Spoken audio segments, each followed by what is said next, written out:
Je m'appelle Anaïs Maille-Desjardins, j'ai 22 ans, je viens de Dunkerque, je suis en 4e année de médecine à l'Université de Lille et en parallèle de ça, je suis sportive de haut niveau en kitefoil.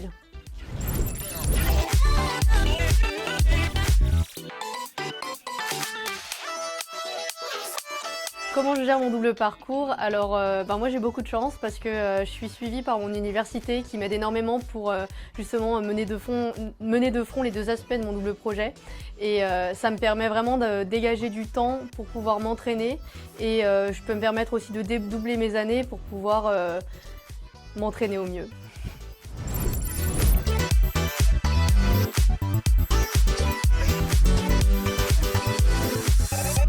Ce qui m'a encouragée à intégrer la Team Sport Santé 2024.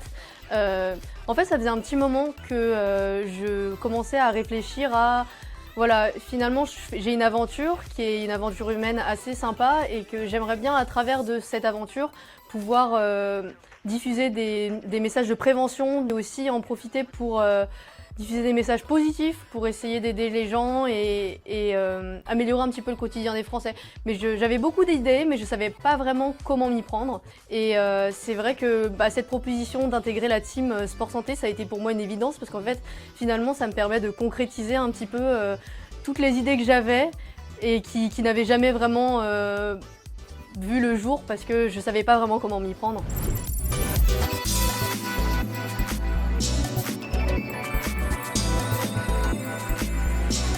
Je me sens particulièrement investie dans ce qui est de cette politique de prévention, tant du sport santé, mais pas que en fait. Je pense qu'il y a beaucoup de choses à faire pour ce qui est de la santé du soignant, son bien-être, sa santé mentale et physique.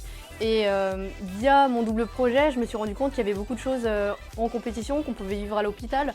Et j'ai vraiment envie de faire des liens pour justement diffuser ces messages de prévention parce que ça peut vraiment être important et ça nous permettrait d'avoir beaucoup d'effets positifs à l'avenir, tant pour la santé mentale, tant sur la santé en règle générale de la société et les coûts que ça peut engendrer.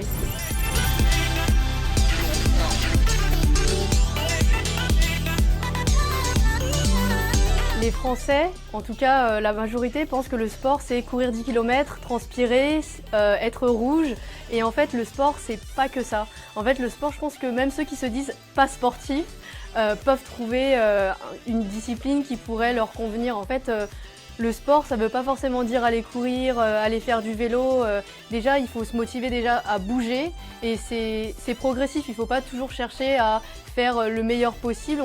C'est en faisant des petites choses tous les jours et de faire des petites modifications, des petits changements qui vont faire que au final on va un petit peu progresser et on va aller vers le sport en tant que tel et ensuite on en verra les conséquences sur la santé.